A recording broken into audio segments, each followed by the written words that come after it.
कि 1991 के बाद जो इकोनॉमिक चेंजेस हुए यानी पोस्ट लिबरल इकोनॉमी, हाँ, उसका एथनिक आइडेंटिटी और कम्युनलिज्म पर क्या पॉजिटिव और नेगेटिव इम्पैक्ट पड़ा। ये 2023 का यूपीएससी क्वेश्चन था। ठीक है, इकोनॉमी वाला एंगल। फिर हम डिस्कस करेंगे कि कम्युनलिज्म के पीछे असल कारण क्या है। क्या ये पावर स्ट्रगल है या रिलेटिव डेप्रिवेशन, मतलब लोगों का वो एहसास कि उन्हें उनका हक नहीं मिल रहा। ये 2018 का क्वेश्चन है। अच्छा, कॉजेस पर focus, power versus deprivation, got it. और फाइनली हम समझेंगे कि रिलीजियस होना यानी रिलीजियोसिटी और कम्युनलिज्म में क्या डिफरेंस है और कैसे कभी-कभी पहला दूसरे में बदल जाता है। ये 2017 का क्वेश्चन था। रिलीजियसिटी वर्सेस कम्युनलिज्म, हाँ, ये कंफ्यूजन बहुत होता है। हर सेक्शन के बाद मैं कुछ सवाल पूछूंगा, थोड़ा सोच लो। Okay, let's start with the first one. चलो। Chunk 1. Post-liberal economy's impact on ethnic identity and communalism. Quest. Discuss the impact of post-liberal economy on ethnic identity and communalism. 250 words, 15 marks. UPSC CSC. 2023. GS Paper 1. Broad micro theme, communalism. Okay. तो ये पहला सवाल। Post 1991 India ने economy open की। ये है post liberal economy. इसका असर दो चीजों पर, एथनिक आइडेंटिटी और कम्युनलिज्म। पहले एथनिक आइडेंटिटी क्या है? बेसिकली एक shared sense of belonging, culture, language, ancestry के बेसिस पर आपकी unique cultural group identity. Right. और कम्युनलिज्म? कम्युनलिज्म इसे जनरली समझा जाता है strong loyalty to one's own community, कभी कभी इतना स्ट्रॉन्ग कि दूसरी कम्युनिटीज को राइवल या अलग दिखा जाता है। ओके, तो इकोनॉमिक शिफ्ट ने इन दोनों को कैसे अफेक्ट किया? पॉजिटिव नेगेटिव दोनों होंगे शायद। Exactly, let's see the pluses and minuses. पहले एथनिक आइडेंटिटी पर पॉजिटिव इम्पैक्ट्स देखते हैं। Impact on ethnic identity positive. पहला है एनहांस्ड रिप्रेजेंटेशन। नई इकोनॉमी ने उन रीजन्स और ग्रुप्स को ज्यादा विजिबिलिटी दी जो पहले उतने मेनस्ट्रीम नहीं थे। Example? Prime example, Mary Kom, Manipur की ब्रिलियंट बॉक्सर, वो नेशनल आइकॉन बनी, नॉर्थ ईस्ट टैलेंट को मैप पे लाई। कूल ना? रिप्रेजेंटेशन बढ़ सकता है, ये दिखा। हाँ बिल्कुल। और कल्चरल रेनेसांस, फैशन, सिनेमा जैसी इंडस्ट्रीज ने इंडिया की डाइवर्स एथनिक ट्रेडिशंस को ज्यादा इंप्रेस करना शुरू किया।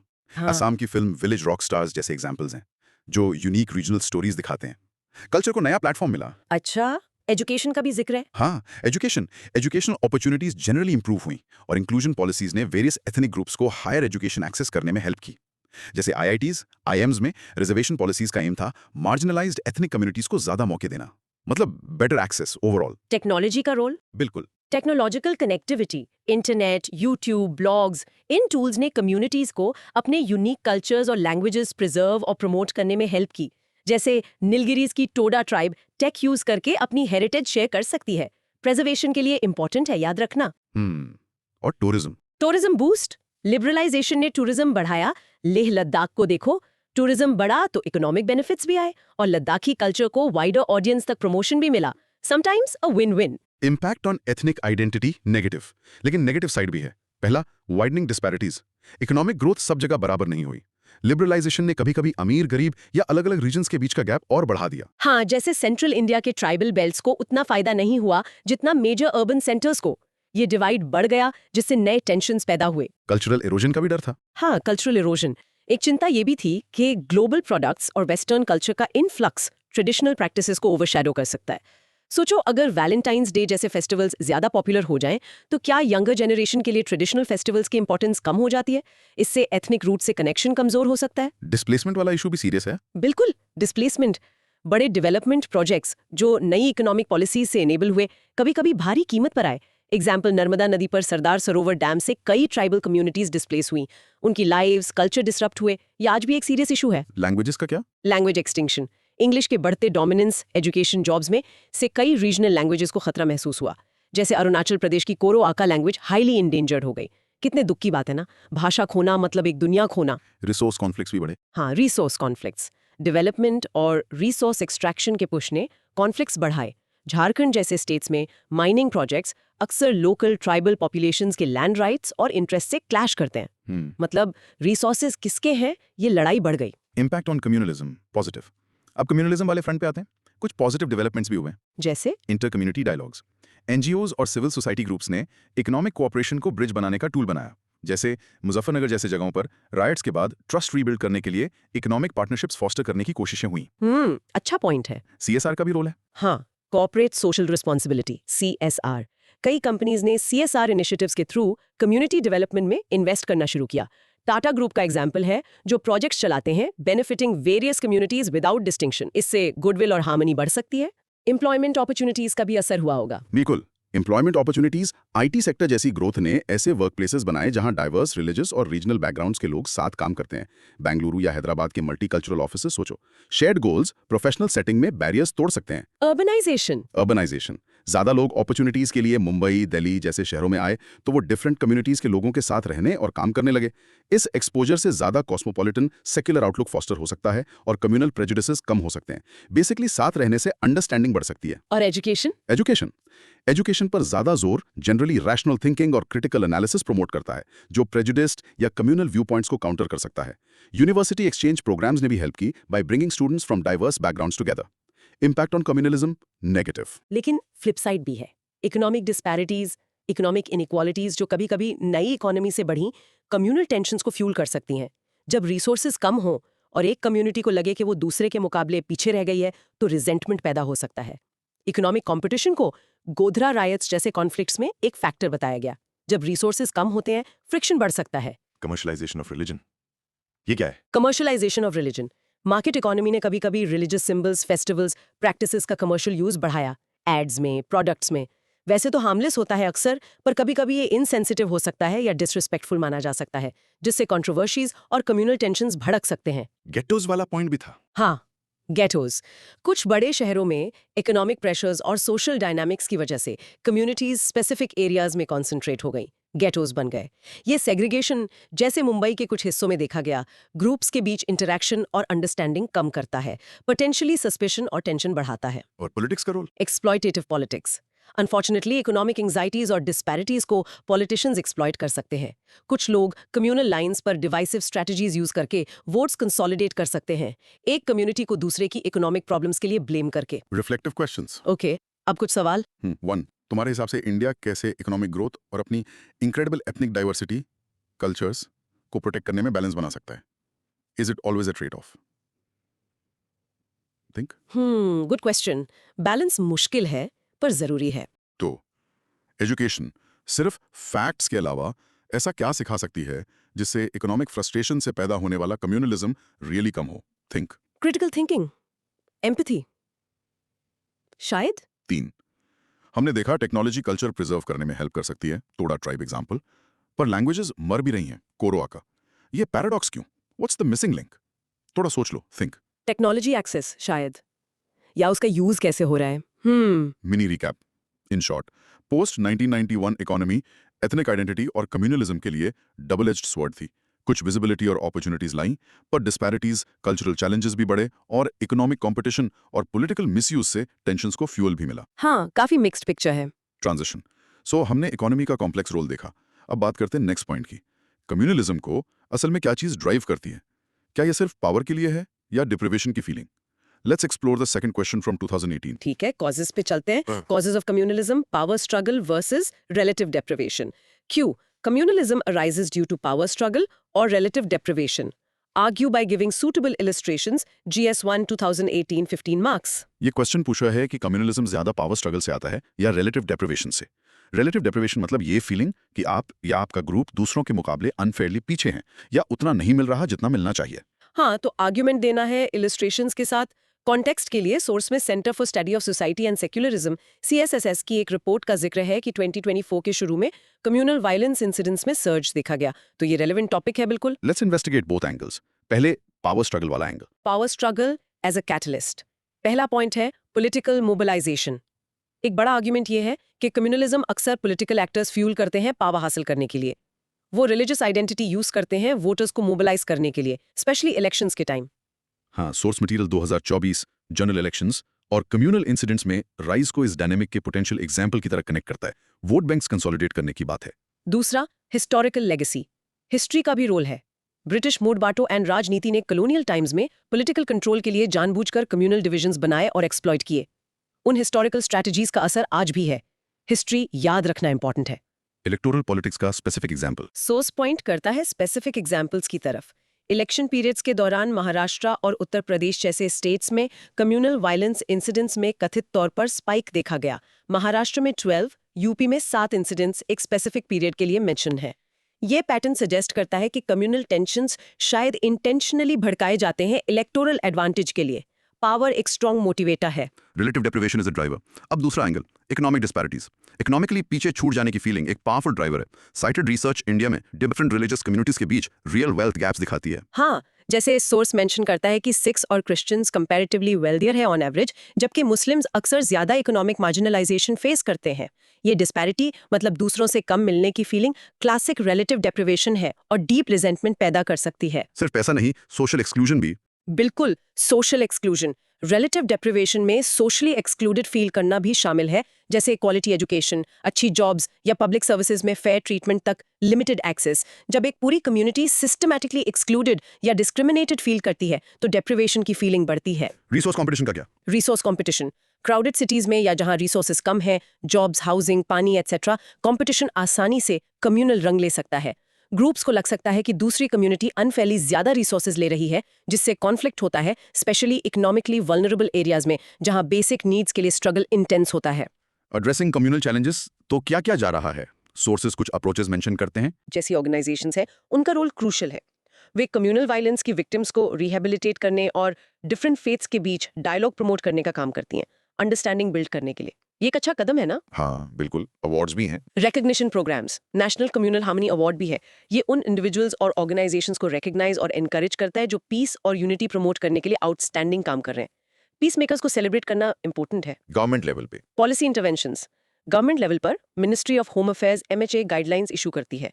ये कम्युनल टेंशंस को भड़कने से रोकने और वायलेंस होने पर रैपिड इफेक्टिव रिस्पांस इंश्योर करने पर फोकस करती हैं, हार्म मिनिमाइज करने के एम से। रिफ्लेक्टिव क्वेश्चंस, कुछ और सवाल सोचते हैं इस पर। इंडिया जैसी ह्यूजली डाइवर्स डेमोक्रेसी में तुम्हारे हिसाब से क्या ये रियलिस्टिकली पॉसिबल है कि पॉलिटिकल पार्टीज कम्युनिटी या रिलीजियस आइडेंटिटी को अपनी कैंपेन्स में कंप्लीटली अवॉइड करें? व्हाई और व्हाई नॉट? थिंक। मुश्किल सवाल है। आइडेंटिटी पॉलिटिक्स बहुत डीप रूटेड है। इमेजिन करो एक हाइपोथेटिकल फ्यूचर जहां इकोनॉमिक डेवलपमेंट सबके लिए परफेक्टली इक्वल हो। क्या कम्युनलिज्म ऑटोमेटिकली खत्म हो जाएगा या इसके नॉन इकोनॉमिक रूट्स भी हैं? थोड़ा सोच लो, थिंक। शायद पूरी तरह नहीं। हिस्ट्री, पॉलिटिक्स, प्रेजुडिस, ये सब भी तो है। NFCA जैसी ऑर्गेनाइजेशंस ग्राउंड लेवल पे कितनी इफेक्टिव होंगी? उनके काम को लोकल कम्युनिटीज में और इम्पैक्टफुल कैसे बनाया जा सकता है? Think. Grass roots connection, resources, community participation, ये सब जरूरी होगा। Mini recap, in short, communalism लगता है एक डेंजरस मिक्स से फ्यूल होता है political struggle for power, identity politics use करके, और socio economic reality of relative deprivation, unfairly disadvantaged feel करना। सिर्फ एक फैक्टर एड्रेस करना शायद काफी नहीं है। हाँ, मल्टीफैसेटेड अप्रोच चाहिए। ट्रांजिशन? ओके, तो हमने इकोनॉमिक लिंक्स देखे और पावर स्ट्रगल, डेप्रिवेशन जैसे ड्राइवर्स भी, लेकिन एक कॉमन कंफ्यूजन क्लियर करते हैं। क्या रिलीजियस होना ही कम्युनल होना है? अब हम फाइनल क्वेश्चन देखते हैं फ्रॉम 2017। हाँ, ये वाला डिस्टिंक्शन बहुत जरूरी है। Chunk 3. Religiosity versus communalism. Question. Distinguish between religiousness, religiosity, and communalism, giving one example of how the former has transformed into the latter in independent India. 250 words, 15 marks. UPSC CSE, 2017. Broad micro theme, communalism. Alright, पहले definitions crystal clear करते हैं। Religiosity क्या है? Basically ये religion का personal aspect है। आपके individual beliefs, values, practices, rituals, आपका divine या spiritual path से connection का sense, अपनी life में religious होना। ठीक है। Personal faith. Now communalism क्या है? ये अलग है। ये एक आइडियोलॉजी है जो इस बिलीफ पर बेस्ड है कि एक ही रिलीजन के लोगों के कॉमन सेक्युलर इंटरेस्ट्स होते हैं, यानी common social, political, economic interests जो दूसरे रिलीजन्स के लोगों के इंटरेस्ट से अलग होते हैं और अक्सर अपोज्ड होते हैं। इसमें अपनी रिलीजियस ग्रुप के प्रति एक स्ट्रॉन्ग, अक्सर एग्रेसिव अलिजेंस शामिल होती है पॉलिटिकल और सोशल अरीना में। ओके, तो एक पर्सनल है, दूसरा पॉलिटिकल ग्रुप बेस्ड है। की डिफरेंसेस, मेन डिस्टिंक्शंस पिनपॉइंट करते हैं। पहला, हिस्ट्री। रिलीजियोसिटी या स्पिरिचुअलिटी हजारों सालों से इंडियन सोसाइटी का इंटीग्रल पार्ट रही है। कम्युनलिज्म स्पेशली अपने मॉडर्न पॉलिटिकल फॉर्म में रिलेटिवली रीसेंट फिनोमिना है, जो ब्रिटिश कॉलोनियल पीरियड में डिवाइड एंड रूल टैक्टिक से सिग्निफिकेंटली बढ़ा। दूसरा, बेसिस। रिलीजियोसिटी का फाउंडेशन फेथ, स्पिरिचुअलिटी और रिलीजन की एथिकल मॉरल टीचिंग्स को मानना है। कम्युनलिज्म का बेसिस हाउएवर प्राइमरीली पॉलिटिकल है। ये रिलीजन को पॉलिटिकल पावर या डोमिनेंस के लिए लोगों को मोबिलाइज करने का टूल बनाता है। गोल में क्या फर्क है? गोल जनरली रिलीजियोसिटी का aim personal peace, spiritual fulfilment, ethical living और अक्सर फेलो बींग्स के साथ हार्मनी होता है। Communalism on the other hand fundamentally intergroup conflict और कंपटीशन के बारे में है। ये अक्सर ग्रुप ग्रीवेंसेस और दूसरी कम्युनिटीज से परसीव्ड थ्रेट्स पर जोर देता है, अपने फॉलोअर्स को मोबिलाइज करने के लिए। खुद को ग्रुप के राइट्स या पावर के लिए स्ट्रगल के रूप में फ्रेम करता है, समटाइम्स दूसरों द्वारा किए गए परसीव्ड डेप्रिवेशन के खिलाफ। क्लियर डिफरेंस है। Transformation example, religiosity to communalism. तो पर्सनल फेथ पॉलिटिकल कॉन्फ्लिक्ट में कैसे ट्विस्ट हो जाती है? सोर्स एक फ्रेमवर्क और एग्जाम्पल देता है। बैकग्राउंड, बीज British divide and rule strategy ने बोए। पार्टीशन के आसपास के इवेंट्स ने गहरे जख्म और बिटरनेस पैदा की, जो इंडिपेंडेंट इंडिया में भी रहीं। फर्दरमोर, इंडिपेंडेंस के बाद अनइवन इकोनॉमिक डेवलपमेंट ने कभी-कभी डिफरेंट कम्युनिटीज के बीच रिजेंटमेंट पैदा किया, जिससे कॉन्फ्लिक्ट के लिए जमीन तैयार हुई। ट्रिगर क्या होता है? ट्रिगर ऐसे एनवायरनमेंट में कोई स्पेसिफिक इंसिडेंट, प्रोवोकेटिव स्पीच या पॉलिटिकल कंट्रोवर्सी ट्रिगर का काम कर सकती है और अंडरलाइंग टेंशंस को फुल ब्लोन कम्युनल रायट्स में बदल सकती है। सोर्सेज में mentioned examples include Sikh riots, Ayodhya dispute, Godhra riots, Delhi riots, सब कॉम्प्लेक्स इवेंट्स जिनकी जड़ें गहरी हैं। सिख राइट्स का केस स्टडी डिटेल में बताओ। Sikh riots case study. Let's zoom in on the example given regarding the period leading up to the Sikh riots. Green revolution Punjab में prosperity लाया, पर बेनिफिट्स इक्वली शेयर नहीं हुए। कई सिख फार्मर्स, पर्टिकुलरली लैंडलेस वाले, पीछे छूट गए महसूस करते थे। एनालिसिस के अनुसार कुछ रेडिकल लीडर्स ने इस इकोनॉमिक फ्रस्ट्रेशन को एक्सप्लॉइट किया। कैसे? उन्होंने अलेज तौर पर इसे हिंदू मेजॉरिटी गवर्नमेंट द्वारा सिख्स के खिलाफ डिलिबरेट डिस्क्रिमिनेशन के रूप में रिफ्रेम किया। जरनैल सिंह भिंद्रनवाले जैसे लीडर्स ने सिखिज्म के कोर टेनेट्स और सिंबल्स, रिलीजियोसिटी के एस्पेक्ट्स फेथ के लिए डीपली इंपॉर्टेंट इन्वोक किए, बट आर्ग्यूमेंट ये है कि उन्होंने इन रिलीजियस सेंटिमेंट्स को वेपनाइज किया, पॉलिटिकल गोल्स एडवोकेट किए, समटाइम्स वायलेंट मीन्स से। तो मतलब ड्रिवन आइडियोलॉजी कम्युनलिज्म में ट्रांसफॉर्म कर दिया गया। समझे? How sacred things can be misused for political ends, ये क्रिटिकल डिस्टिंक्शन है। हाँ, ये समझना बहुत जरूरी है। रिफ्लेक्टिव क्वेश्चंस, चलो इस पर भी सोचते हैं। पूछो। 1. क्या कोई इंसान डीपली रिलीजियस हो सकता है, अपने फेथ के सारे रिचुअल्स, स्क्रिप्चर्स फॉलो करे, हाई रिलीजियोसिटी, पर कंप्लीटली नॉन कम्युनल हो, सभी फेथ्स की रिस्पेक्ट करे? Can you think of an example, maybe someone famous और even someone you know? Think. हाँ, बिल्कुल हो सकता है। Many historical figures, spiritual leaders, even everyday people. Faith personal होता है। 2. तुम्हारे हिसाब से media, news channels, social media का आज क्या रोल है? क्या ये रिलीजियोसिटी को कम्युनलिज्म में ट्विस्ट होने से रोकने में हेल्प करता है या कभी-कभी आग भड़काता है? थिंक। डबल एज स्वॉर्ड है मीडिया भी। रिस्पॉन्सिबल रिपोर्टिंग जरूरी है, पर सेंसेशनलिज्म वो खतरनाक हो सकता है। जैसे इंडिविजुअल्स अपनी डेली लाइव्स में क्या सिंपल एवरीडे एक्शंस ले सकते हैं डिफरेंट रिलीजियस बैकग्राउंड्स के लोगों के बीच जेन्युइन अंडरस्टैंडिंग और रिस्पेक्ट प्रमोट करने के लिए, अपने नेबरहुड्स या वर्क प्लेसेस में? थोड़ा सोच लो, think. Dialogue, participate in each other's celebrations में भी, स्टीरियोटाइप्स चैलेंज करना, छोटी चीजें मैटर करती हैं। Mini recap. In short, religiosity personal faith, practice spirituality है, आइडियली पीस प्रमोट करती है। कम्युनलिज्म पॉलिटिकल आइडियोलॉजी है जो रिलीजियस आइडेंटिटी को ग्रुप मोबिलाइजेशन के लिए यूज करती है, अक्सर कॉन्फ्लिक्ट पैदा करती है। डेंजर तब है जब रिलीजियोसिटी को पॉलिटिकल गेन के लिए मैनिपुलेट किया जाता है, फेथ को वेपन बना दिया जाता है। बिल्कुल सही। डिस्टिंक्शन इज की। Recap and active recall. Phew, that was quite a detailed look into the broad micro theme of communalism, है ना? उन 3 यूपीएससी आंसर्स के लेंस से। चलो क्विकली रिकैप करते हैं, हमने क्या समझा? हाँ, करते हैं। Post liberal economy, post 1991, mixed bag effects थे। कुछ एथनिक ग्रुप्स को विजिबिलिटी मिली, पर इकोनॉमिक गैप्स बढ़े। शेयर्ड वर्क स्पेसेस बने, जिससे हार्मनी बढ़ी, पर इकोनॉमिक स्ट्रेस और पॉलिटिकल मैनिपुलेशन ने कम्युनल टेंशंस को वर्सन भी किया। राइट, अपॉर्चुनिटीज भी, चैलेंजेस भी। कॉजेज ऑफ कम्युनलिज्म अक्सर 2 चीजों का toxic mix, top down political power struggles, religion का यूज वोट्स कंट्रोल के लिए, हिस्टोरिकल डिविजन्स एक्सप्लॉइट करना, और bottom up relative deprivation, real या परसीव्ड इकोनॉमो सोशल इनइक्वालिटीज से रिजेंटमेंट। पावर स्ट्रगल और डेप्रिवेशन। हाँ, religiosity versus communalism. Crucial difference, religiosity personal faith है, पीसफुल हो सकती है। कम्युनलिज्म पॉलिटिकल स्ट्रैटेजी है, ग्रुप कॉन्फ्लिक्ट के लिए रिलीजियस आइडेंटिटी यूज करती है। क्रिटिकली, पहले को डेंजरसली दूसरे में ट्विस्ट किया जा सकता है पॉलिटिकल एंड्स के लिए। ये सबसे इंपॉर्टेंट टेक अवे है शायद। ओके, अब टाइम है तुम्हारे ब्रेन को टेस्ट करने का। रेडी? चलो देखते हैं। Try answering these in your head or even whisper them out loud. 1. Explain in your own words. Post-liberal economy ने ethnic identity को positively कैसे impact किया? एक specific example दो. Recall. मेरी कॉम वाला एग्जाम्पल। रिप्रेजेंटेशन बढ़ा। 2. एक simple everyday scenario सोचो जहां limited resource, जैसे पानी या market में जगह के लिए competition potentially communal issue बन सकता है अगर carefully handle ना किया जाए. Think. हाँ, पानी की किल्लत, अगर डिस्ट्रीब्यूशन अनफेयर लगे ग्रुप्स को। 3. वो 3 वर्ड ब्रिटिश पॉलिसी क्या थी जो कम्युनल डिविजन्स में कंट्रीब्यूट करने के लिए मल्टीपल टाइम्स मेंशन हुई? Recall. Divide and rule. 4. Relative deprivation को सिंपल वर्ड्स में एक्सप्लेन करो। ये कम्युनलिज्म के लिए की ड्राइवर क्यों माना जाता है? थिंक. मतलब लगना कि हमें दूसरों से कम मिल रहा है अनफेयरली, इससे गुस्सा, रिजेंटमेंट आता है, जिसे कम्युनल लाइंस पर एक्सप्लॉइट किया जा सकता है। 5. According to our discussion, personal religiosity और कम्युनलिज्म की आइडियोलॉजी के गोल या एम में फंडामेंटल डिफरेंस क्या है?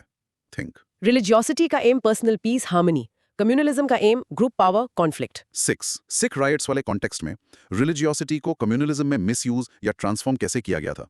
मैकेनिज्म क्या था? थिंक। इकोनॉमिक फ्रस्ट्रेशन को रिलीजियस डिस्क्रिमिनेशन बताया गया और फेथ सिंबल्स टीचिंग्स को पॉलिटिकल मोबिलाइजेशन, वायलेंस के लिए यूज किया गया। नाउ टेक अ मोमेंट, अब तुम अपने वर्ड्स में बताओ, summing it all up, communalism in India पर इन एनालिसिस का बिग पिक्चर टेक अवे क्या है? What's the core issue we explored? Think. Core issue शायद ये है कि ये कितना कॉम्प्लेक्स है। Economy, politics, history, personal beliefs, group identity सब इंटरट्वाइंड है और मैनिपुलेशन का रिस्क हमेशा रहता है। Here's a fun challenge. Religiosity और कम्युनलिज्म के बीच का डिफरेंस किसी इमेजिनरी फ्रेंड को या रियल वाले को सिर्फ 2 मिनट में एक्सप्लेन करने की कोशिश करो. Use really simple terms. Ready? Go. हाँ। कैसा रहा? होपफुली क्लियर कर पाया होगा। अगर क्लियर कर दिया, दैट्स फैंटास्टिक. यही सब याद रहे तो क्या बोलते हैं? ऑसम. आउटरो. तो ये था हमारा एनालिसिस कम्युनलिज्म पे, guided by those specific UPSC answers. I really hope ये डिस्कशन हेल्पफुल था और कुछ फ्रेश पर्सपेक्टिव्स मिले होंगे या कॉन्सेप्ट्स क्लियर हुए होंगे। हाँ, ये कॉम्प्लेक्स इश्यूज हैं, सेंसिटिव भी हैं, but understanding the different dimensions, economic factors, power plays, faith और पॉलिटिकल आइडियोलॉजी के बीच का वाइटल डिफरेंस, ये समझना कंस्ट्रक्टिव एड्रेस के लिए पहला स्टेप है। बिल्कुल. अगर आपको ये पसंद आया एंड यू स्टडिंग दिस, तो मे बी अपने नोट्स में की पॉइंट्स लिख के देखो या रिफ्लेक्टिव क्वेश्चंस के आंसर्स प्रैक्टिस करो. कॉन्सेप्ट सॉलिडिफाई करने में हेल्प मिलती है. डेफिनेटली एक्टिव रिकॉल जरूरी है। और अगर शॉर्ट क्विज या फ्लैश कार्ड्स चाहिए इस टॉपिक पर, तो just let us know. Keep learning, keep asking questions and keep thinking critically. बिल्कुल। See you next time. See you next time.